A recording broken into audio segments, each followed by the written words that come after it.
Assalamualaikum warahmatullahi wabarakatuh, pemirsa. Senang sekali ya, saya Putri kembali hadir menyapa Anda kali ini seperti biasanya di program acara Terobosan OPD. Dan kali ini kita bersama dengan Dinas Pendidikan ya, karena memang pas banget ini temanya lagi ramai ya, Bapak ya. Betul nih. MPLS tahun 2026 atau masa pengenalan lingkungan sekolah ya. Nah ini udah hadir juga narasumber kita yang nanti bakalan kita bareng bincang-bincang ya, membahas masalah MPLS tahun 2026. Ada Kepala Bidang Pendidikan Dasar Dindikbud Kabupaten Pekalongan, Bapak Ipung Sunaryo. Gimana kabarnya, Pak? Alhamdulillah sehat. Sehat ya, Bapak ya? Alhamdulillah. Ini lagi sibuk ngapain aja, Pak, berarti Ini akhir-akhir ini? masih hari ini itu SD masih proses SPMB yang terakhir ini. Cadangan, keluar cadangan, setelah itu nanti besok daftar ulang cadangan selesai. Iya, yang SD itu berarti ya, Pak SD, ya? ya. Untuk SMP, SMA SMP udah sudah, semuanya? SMP kita sudah selesai dan alhamdulillah sudah kita bisa lihat real time hasilnya itu. Jadi insya Allah nggak ada istilahnya no just tip, no apa titip apa ya? Titip-titip gitu Nggak ya? ada titip No itu just nggak tip. ada karena Benar. semuanya bisa terbaca, bisa dipantau setiap saat, setiap waktu hasilnya. Soalnya kadang gitu mikirnya ya Pak ya, ada Betul, yang bisa nggih. nih titip-titip kayak gitu ya Pak ya. Nggak bisa. Alhamdulillah ini tahun ini ya kita berusaha semaksimal mungkin karena itu adalah amanat dari pelayanan kita terhadap masyarakat. Karena ini PPDB itu SPMB itu memang selalu viral, kalau nggak ada masalah itu viralnya luar biasa cepat sekali. Tapi alhamdulillah Kabupaten Pekalongan tidak ada laporan yang ke kami ada, tak biasa laporan terkait dengan hal-hal yang teknis. Tapi yang terkait dengan hal-hal laporan misalnya dalam hal penyalahgunaan wewenang termasuk ikut penyalahgunaan terkait pungutan, insya Allah sampai hari ini belum ada laporan ke kami. Berarti paling teknis aja kayak misal waktu pendaftaran online kayak gitu ya Pak ya. Karena trafficnya luar biasa pada hari-hari itu, gangguan jadi server gitu. iya betul. Enggak, servernya insya Allah aman, cuman karena trafficnya yang luar biasa, jadi harus antri biasa itu. Iya, benar banget. Biasanya kayak gitu berapa hari sih Pak kalau untuk pendaftaran kayak Kalau gitu? kemarin kita SD itu tanggal 1 sampai 4 Juli. 1 sampai 4 Juli. 4 hari berarti. Iya, 4 hari pendaftarannya. Cepet ya, makanya ramai sekali. Ya, ramai alhamdulillah. Untuk beberapa sekolah yang peminatnya banyak itu hari pertama itu sudah tutup.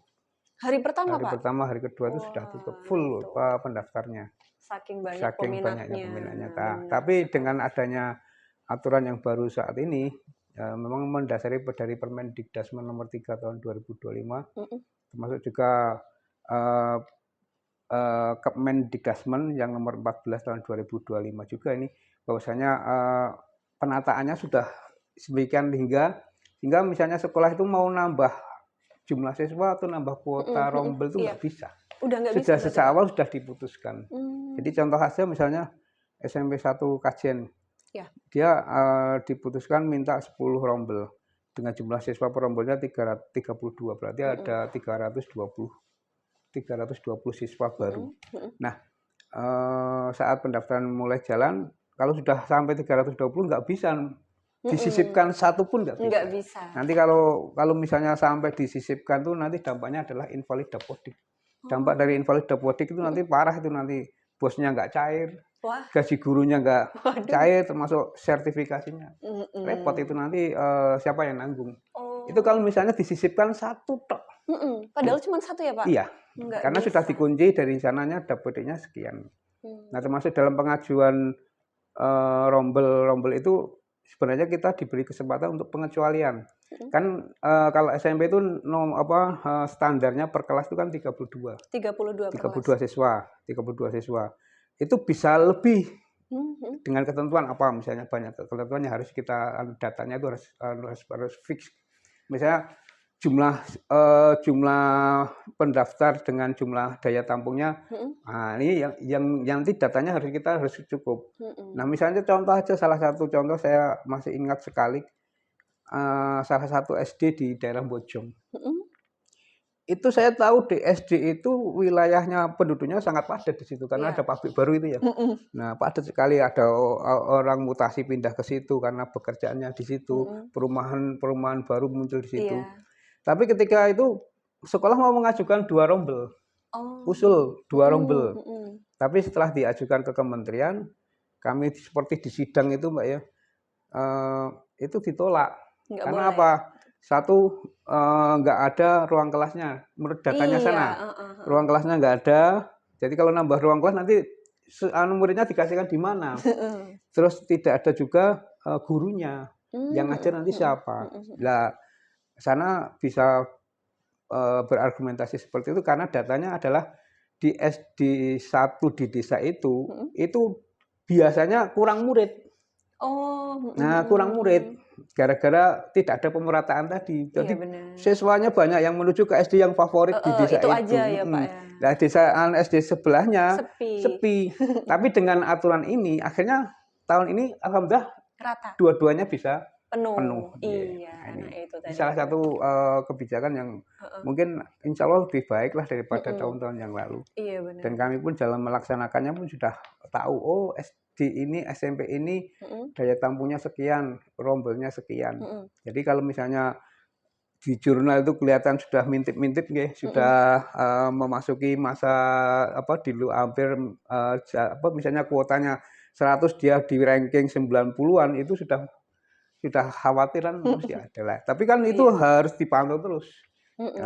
Dan itu makanya kalau ada yang titip disisipkan, itu nanti waduh Mhm, ketahuan, waduh dampaknya luar dampaknya biasa luar sekali biasa. ternyata. Iya. Nah kemarin tuh ada Pak, saya baca di media apa itu, sekitar 38 sekolah ya, itu Mhm, oh iya. sepi peminat itu loh Pak, Oh iya, gimana itu Pak? itu untuk SMP ya. Untuk Mhm, SMP itu, SMP bener. data terakhir setelah, pendaftaran tahap itu sudah selesai, daftar ulang selesai, ternyata masih ada, bukan sepi, tapi ada beberapa yang kuotanya masih kurang.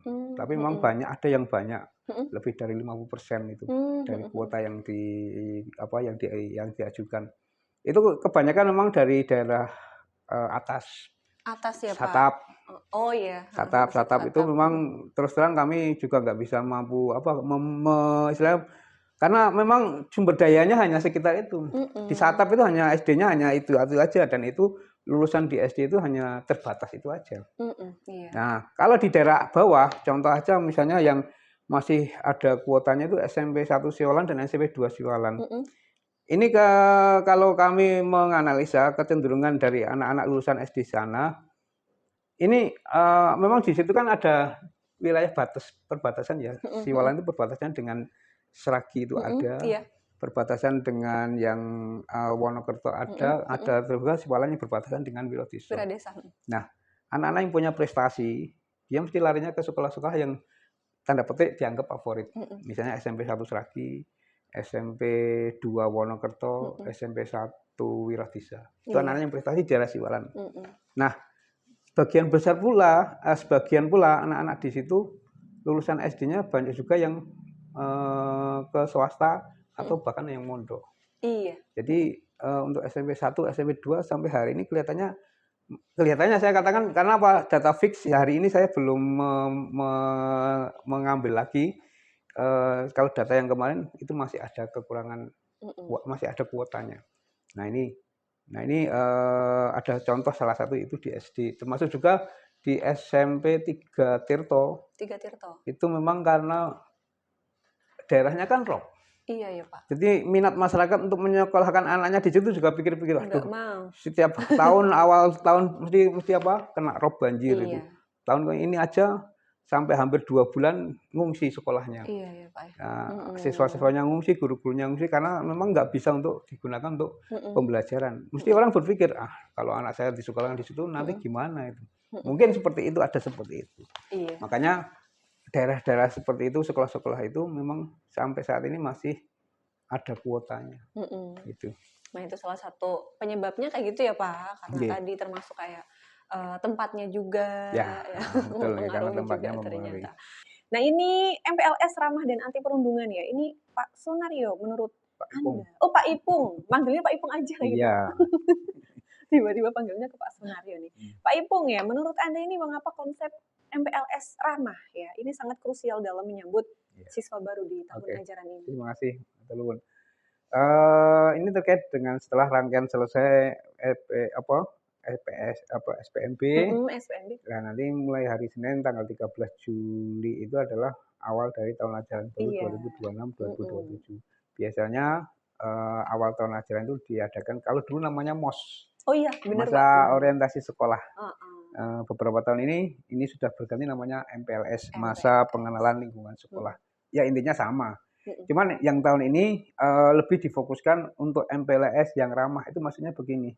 Jadi kalau dulu itu orang mengenal atau mungkin brand image-nya kita itu mungkin kita-kita yang ada di sini melu MPLS atau MOS itu biasanya ada acara istilahnya namanya perpeloncoan gitu. Iya. Di pelonconya ya mungkin kalau di sekolah-sekolah SMP itu misalnya disuruh pakai apa pakaian-pakaian yang aneh-aneh lah, rumbe-rumbe gitu ya. atau apa, disuruh bawa makanan yang aneh-aneh. Saya dulu pernah disuruh minta dicarikan apa itu salah satu merek minuman yang ukurannya sulit di pasaran.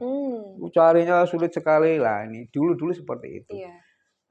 Termasuk juga ada yang namanya perpeloncoan secara fisik. Nah, kan ada yang mungkin akhirnya sampai ada senioritas dari kakak kelas OSIS-nya itu akhirnya seperti melakukan kegiatan yang kayak seperti dulu namanya jerit malam itu ya kalau diakhiri dengan kemah itu ya, kemudian ada jerit malam, adik-adiknya ditakut-takutin, nah ini untuk saat ini Kementerian Pendidikan tuh care dengan kegiatan MPLS dengan menurunkan atau dengan menerbitkan Permendikdasmennya nomor 12 tahun 2026. Ini jelas sekali bahwasanya itu MPLS ini nanti kegiatannya adalah lebih ke transformasi lingkungan belajar. Artinya apa? Dalam MPLS itu nanti kegiatan ini adalah untuk memuliakan anak, memuliakan hak anak, kemudian juga membangun karakter, termasuk juga yang penting adalah menciptakan rasa aman dan nyaman ketika dia hadir di sekolah barunya. Nah ini yang diutamakan di situ. Maka nanti ada tahap-tahapan selama 5 hari MPLS itu nanti ada tahapannya. Jadi kalau dulu itu namanya tradisi perpeloncoan atau tradisi intimidasi gitu Pak, termasuk juga adanya atribut-atribut yang tidak edukatif. Misalnya tadi yang saya katakan ada rumbe-rumbe itu kalau secara edukatifnya kan nggak ada itu. Malah kalau kita rasakan itu malah lebih cenderung merendahkan anak teman-teman adik-adiknya ya kan. Kesempatan nih balas dendam saya dulu juga pernah digitu kan ya, iya seperti itu dulu kan seperti itu. Tapi ini saat ini dengan adanya aturan yang baru ini dibangun biar anak didik siswa baru atau murid baru itu nanti masuk ke sekolah baru itu merasa nyaman, aman, dan dia merasa seakan-akan berada di lingkungan atau rumahnya sendiri. Harapannya seperti itu. Nah itu di situ nanti ada beberapa yang perlu difokuskan. Mungkin ini ada banyak dari rekan-rekan nanti yang bisa menyaksikan apa ini kesempatan ini kami sampaikan bahwasanya ada fokus utama dalam MPLS ini. Ada aturan mainnya. Kalau dulu itu mungkin sekolah oke lah buat jadwal sendiri sesuai dengan keinginan guru-guru dari kesiswaannya. Gitu nanti disinkronkan dengan OSIS-nya seperti apa, kira-kira digawe kok ngene seperti apa. Tapi sekarang sudah diatur dan nanti kami sudah mengedarkan surat edaran terkait dengan MPLS. Itu setiap hari ada laporannya. Semua sekolah khususnya SMP, SD itu membuat laporan yang berupa dokumentasi kegiatan hari pertama, hari kedua lah. 5 hari wajib dilaksanakan di lingkungan itu nanti ada hari pertama seperti apa, hari kedua seperti apa. Kemudian sampai hari terakhir itu nanti seperti apa, nanti saya jelaskan. Oke, jadi fokus utama yang pertama adalah ramah anak. Jadi setiap kegiatan itu mengutamakan kenyamanan dan keselamatan siswa. Jadi harapannya teman-teman yang ada di sekolah, waka kesiswaan biasanya yang mengadakan kegiatan ini, nyuntulung kegiatan yang diatur nanti benar-benar ramah anak. Artinya apa? Kegiatannya jangan sampai memberatkan anak. Misalnya kegiatan fisik yang akhirnya anak nanti jatuh sakit, kemudian ada rasa tidak nyaman pada anak, ini jangan sampai. Kemudian yang kedua adalah ramah lingkungan. Ramah lingkungan artinya apa? Jadi paling tidak di situ ada pembelajaran terhadap lingkungan sekitar, pengenalan terhadap lingkungan sekitar, kebiasaan lingkungan yang ada di sekolah itu apa, dikenalkan. Hal-hal yang baik-baik nyuntrung bisa dimunculkan di situ. Misalnya di sekolah ini ada ekstrakurikuler ini, anak dikenalkan. Anak baru, biar nanti ada semangat, wah iya saya nggak salah milih sekolah ini. Karena di sini ada pencak silatnya, ada taekwondonya, ada mungkin yang apa terkait dengan keagamaannya juga ada lah. Ini anak tertarik, akhirnya wah iya ya benar. Akhirnya kan dia merasa nyaman, dia semangat untuk belajar di situ. Yang kedua, yang terakhir adalah yang fokus adalah ramah biaya. Artinya apa? Kan kadang-kadang ada ya Mbak, kadang ketika waktu saya dulu, mungkin Mbak dulu juga sekolah kan di Pelonco enggak? Ya iya Pak. Iya, itu kan kadang kan disuruh beli ini, beli itu, atau untuk urunan seperti ini apa gitu kan. Nah ini harapannya saat ini tidak usah seperti itu. Cari alternatif yang banyak kegiatan yang tidak usah menggunakan biaya. Jadi saya yakin kepala sekolah termasuk wakil kepala kesiswaan itu bisa mengatur kegiatan yang tentunya tidak usah menggunakan biaya yang mahal. Kalau bisa nggak usah pakai biaya, ramah biaya. Jadi tanpa pungutan tambahan, melibatkan termasuk juga nanti juga melibatkan orang tua kalau bisa sejak awal. Minggu-minggu ini atau ini ada beberapa sekolah yang sudah mengundang orang tuanya, nanti seperti apa kegiatannya. Jadi biar paham, oh ini nanti besok kegiatannya seperti ini. Itu Mbak ya. Oke. Nah ini kira-kira gimana Pak? Sekolah itu memastikan benar-benar tidak ada unsur tadi perpeloncoan kayak gitu, mungkin kekerasan ataupun pemaksaan atribut. Makanya ini, setiap hari kan kami memantaunya lewat link yang saya edarkan. Nanti hari pertama kedua itu biasanya masa pengenalan lingkungannya, fondasinya. Jadi anak diajak untuk mengenal fisik sekolahnya, kemudian nanti memahami budayanya yang ada di sekolah itu harus dilaporkan ke kami. Jadi di situ di dalam link itu kami membuat seperti bukan Google Form enggak, tapi menggunakan aplikasi. Itu setiap sekolah mengirimkan datanya masing-masing, foto, terus kemudian narasi kegiatannya apa. Jadi kalau di situ nanti ada laporan orang tua atau biasanya laporan dari siapa yang adanya kegiatan perpeloncoan, nanti tentunya kami akan melakukan tindakan yang sesuai dengan aturan. Biasanya gitu. Sekarang orang tua soalnya sudah itu ya Pak. Oh iya, sekarang link orang tua itu cepat sekali. Ada yang lapor BUP, ada yang lapor ke admin kami, ada yang pakai WA kami. Pak ini SMP ini ada ini atau ini. Saya berharap tidak ada seperti itu.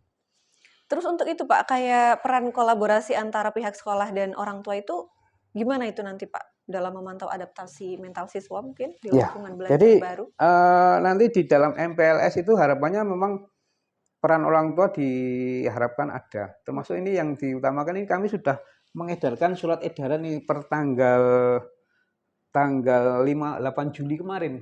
Oh kemarin 8 Juli kemarin itu kami membuat surat edaran gerakan ayah mengantar anak di hari pertama sekolah. Nah, disingkat namanya GAMAS. Gerakan ayah mengantar anak di hari pertama. Ini ada hal yang sebenarnya sudah tahun kemarin sudah ada. Cuman ini ditekankan. Kenapa kok harus ayah? Karena biasanya seorang ayah itu kalau hal terkait dengan anaknya sekolah itu biasanya lah moso budua ibu eono kok. Kata-kata seperti itu. Nah, padahal kalau ayahnya bisa berperan, tahu, oh ini anak saya seperti ini. Apalagi kalau anaknya diantar ayahnya hari-hari pertama, rasanya juga ada sebuah kebanggaan sih. Iya Pak. Beda kayak gitu. Beda, ada hal yang beda. Kalau diantar ibu kan biasa. Biasa tiap hari. Iya, maka sekali-kali ini hari pertama ayah yang berperan. Pemirsa, nah ini Pak Ipung, MPLS ya seringkali mungkin membuat siswa baru canggung ataupun takut ya. Nah, gimana nih cara sekolah mengubah ketakutan tersebut menjadi rasa antusias untuk belajar kayak gitu? Oke, terima kasih. Makanya benar itu yang panjenengan tanyakan. Biasanya ada sebuah karena berada di lingkungan yang baru, berada dengan teman-teman yang baru, kemudian dengan kebudayaan yang baru, budaya yang baru. Itu hal yang bagi anak, usia anak itu mesti hal yang luar biasa itu. berkesan sekali kalau saya cerita seperti MPLS itu, terkesan saya di SMP dulu awal-awal seperti apa itu. Makanya saat ini, kenapa kok biar perasaan takut itu hilang, makanya kementerian itu sudah benar mengadakan program namanya MPLS Ramah. Jadi nanti di 5 hari kegiatan MPLS itu harus ada tahapan-tahapan yang paling tidak mengenalkan anak dulu. Yang pertama nanti hari pertama itu pondasinya. Hari pertama itu adalah fondasi, yaitu siswa diajak mengenal lingkungan fisik sekolah, memahami budaya, nilai-nilai sekolah, misalnya apa? Nanti oh ini ruang apa, oh ini ruang apa, kenalan ini seperti ini. Oh ini kantinnya ada ini. Oh di situ di belakang ada pagar atau apa yang tidak boleh dilewati karena ada. Nah ini semua harus dikenalkan. Tahapan-tahapan ini nanti kan tidak bersamaan, nanti bisa dibagi beberapa kelompok itu. Kan di MPLS biasanya ada kelompok dulu, kelompok berkelas atau kelompok sendiri MPLS. Nah kemudian hari keduanya itu nanti kalau hari pertama itu nanti ada temanya, aku anak Indonesia hebat. Itu paling tidak kegiatan itu bisa membangun rasa kepercayaan diri. Jadi oh saya sekolah di sini, wah sekolah saya kok menyenangkan seperti apa, nyaman, termasuk juga misalnya kalau apa teman-temannya juga di sedemikian rupa dibuat apa teman-temannya juga tidak ada saling membuli atau apalah seperti itulah itu yang diharapkan. Dan nanti hari kedua itu nanti namanya fokus namanya kesehatan dan keselamatan temanya. Kegiatannya pagi ceria membangun energi positif, dilanjutkan simulasi siaga bencana untuk melatih kesiapsiagaan dan keselamatan sejak dini. Jadi ini terkait dengan program SPAB, Satuan Pendidikan Aman Bencana. Ini juga perlu dilatih juga anak-anak. Jadi misalnya pagi ceria itu berarti nanti diawali dengan kegiatan senam atau apalah kegiatan yang mengakrabkan semua anak-anak baru yang ada di situ.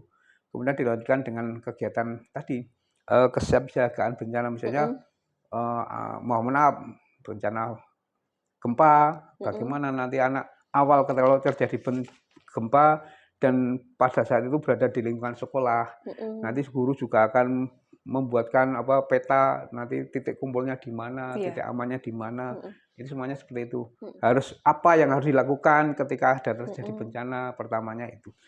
Nah nanti sesuai dengan ke daerahnya masing-masing. Kalau daerah atas mungkin yang bencananya terkait dengan longsor atau apa. Kalau yang daerah sini mungkin daerah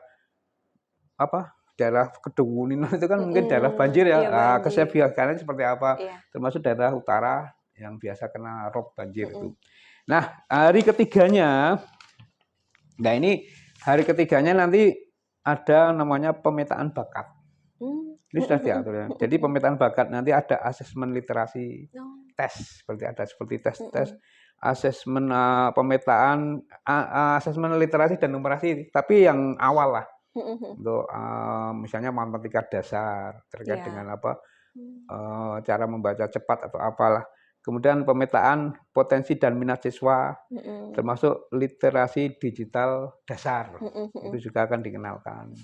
Nah, termasuk juga nanti di situ ada edukasi anti nafsa. Nafsa juga. Jadi itu hari ketiga. Itu sudah diatur ya, sudah direncanakan secara nasional ini. Jadi tidak bisa teman-teman sekolah keluar dari relnya ini karena memang sudah diatur seperti itu. Jadi nanti kami juga akan memantau hari pertamanya sesuai enggak dengan seperti ini. Kemudian hari keempatnya dulu biasanya kalau dulu kita kan disuruh mencari nama teman kakak kelas atau siapa kakak kelasnya kakak kelas kenalan, ditulis, dicatat alamatnya mana gitu, disuruh tanda tangan kakak kelasnya itu kan itu juga salah satu di hari keempat itu namanya membangun relasi. Jadi namanya program sahabat sehat. Jadi nanti tujuannya adalah untuk mempererat pertemanan. Kan mungkin kan dari lingkungan yang dulunya dari SD yang beda jauh dengan kemudian jadi satu. Kalau dulu waktu di sekolah SD hanya diajarkan oleh satu orang guru wali gitu, tapi nanti di SMP nanti yang ngajar setiap mapel gurunya beda-beda. Ini kenalkan juga. Nah, termasuk juga nanti mengenalkan kurikulum yang tentunya yang bisa memotivasi. Kalau dulu di SD pelajarannya ini, kalau di SMP pelajarannya seperti ini. Kalau matematika berapa jam satu minggu dikenalkan seperti itu. Biar paling enggak anak udah, oh iya ya berarti kalau seperti ini saya harus siap buku tulis berapa ini. Nah, misalnya seperti itu. Kalau misalnya bukunya cuma satu tok, nggak apa-apa, asal nanti bisa dipisah-pisah. Misalnya gitu. Oke, itu salah satu. Kemudian juga yang perlu dikenalkan di hari keempat adalah kebiasaan budaya positif di sekolah. Misalnya budaya positifnya sekolah apa? Setiap pagi anak hadir salaman dengan guru. Gurunya sudah apa di gerbang itu, di jadwal salaman. Itu contohnya. Termasuk juga nanti terkait dengan penguatan semangat belajarnya, motivasi belajar. Kamu sekolah di sini tujuannya seperti ini, nanti biar jadi apa? Pokoknya semuanya bisa dirambul lah. Saya yakin sekolah-sekolah bisa. Hari terakhirnya nanti di penutupnya ini nanti ada namanya ajang apresiasi. Jadi unjuk karya dan masa depan yang inklusif. Jadi nanti setelah semua dapat semuanya, anak mungkin dibentuk kelompok-kelompok. Nanti seperti ada pentas, bukan pentas tapi ajang apresiasi aja. Bisa apa? Bisa apalah yang jelas nanti menunjukkan bakatnya di situ. Mungkin di SD-nya ada bakat ini, dimunculkan di depan teman-temannya. Teman-temannya memberikan apresiasi, gurunya oh iya inilah anak-anak kita ternyata ada yang punya potensi. Harus itu berarti ya Pak? Ya ini nanti kalau mungkin 1-2 orang mungkin biasanya berkelompok nanti. Kalau berkelompok kan biasanya lebih semangat gitu. Nyanyi bareng atau pakai drama atau apa itu. Itu ya, ini harapannya sampai 5 hari itu bisa seperti itu. Atau mungkin unjuk karyanya bisa berupa karya seni yang lainnya, misalnya buat lukisan atau apa, ditampilkan ke depan teman-temannya. Seperti itu. Nah, inilah MPLS Ramah tahun ini yang merupakan transformasi lingkungan belajar. Jadi biar menghilangkan brand bahwasanya MPLS itu ada istilah namanya perpeloncoan, sekarang sudah nggak ada, dihapus. Dan itu juga dilarang keras. Sudah nggak ada lagi kayak gitu berarti ya. Misal Pak, ada sekolah yang tidak menerapkan tadi itu 1-5 hari itu, ya nanti kira-kira gimana? Terpantau kami akan memantau ya, nanti memantau sehingga nanti kami juga akan memberikan peringatan karena kok nggak sesuai dengan ini. Memang ini ada beberapa 3 sekolahan nanti hari pertama itu, 1 hari itu ada dari Inspektorat dan Keminfo mengadakan kegiatan namanya pariwara anti korupsi. Itu jadi pengenalan anti korupsi di 3 sekolahan, tapi hanya 1 hari dari jam 8:30 sampai jam 11. Nah, mungkin sedikit berbeda itu nanti.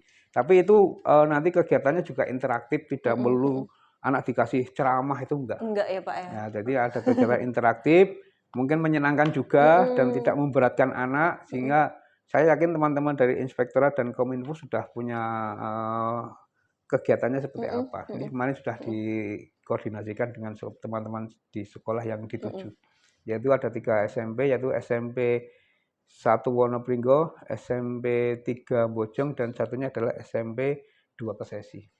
SMP 2 itu nanti yang beda. Jadi nanti untuk 3 sekolah ini nanti pengecualian. Yang lainnya harus sesuai dengan ini. Nah ini satu lagi nih Pak, berarti kira-kira ada nggak pesan yang ingin disampaikan buat masyarakat Kabupaten Pekalongan ataupun sekolah-sekolah di Kabupaten Pekalongan atau mungkin murid-murid kayak gitu Pak, ini mengenai MPLS tahun 2026? Jadi MPLS tahun ini adalah MPLS yang ramah. Harapannya khususnya untuk sekolah sebagai penyelenggara di yang kegiatan di MPLS ini, kegiatan MPLS di sekolah, mohon pihak sekolah untuk membuat kegiatan sedemikian sehingga tujuan dari MPLS Ramah ini benar-benar tercapai. Artinya apa? Ada perasaan nyaman dan nyaman yang didapatkan oleh anak-anak siswa baru, murid baru panjenengan. Kemudian kepada Bapak Ibu, orang tua wali, mohon dukungannya karena pihak sekolah itu mendidik anak itu hanya dari jam 7 sampai mungkin jam 1 lah maksimal. Tapi sebagian besar adalah di rumah. Maka peran dari orang tua itu sangat penting sekali dalam bersama-sama mendidik anak. Jadi tidak bisa langsung dipasrahkan pasrah bokohan karo sekolahan enggak, tapi tetap harus ada kolaborasi antara orang tua dengan siswa. Iya. Monggo. Oke, nah itu tadi ya perbincangan kita bersama dengan Dinas Pendidikan bersama Bapak Ipung Sunario yang merupakan Kepala Bidang Pendidikan Dasar di Dikbud Kabupaten Pekalongan ya. Udah selesai nih berarti Pak Ipung gimana? Mungkin bisa lain waktu dilanjut lagi ya Pak, nanti pembahasan yang lain lagi. Terima kasih Bapak Ipung sudah kesini. Nah pemirsa, jangan lupa saksikan terobosan OPD episode yang lainnya. Bye-bye. Wassalamualaikum warahmatullahi wabarakatuh. Waalaikumsalam warahmatullahi wabarakatuh.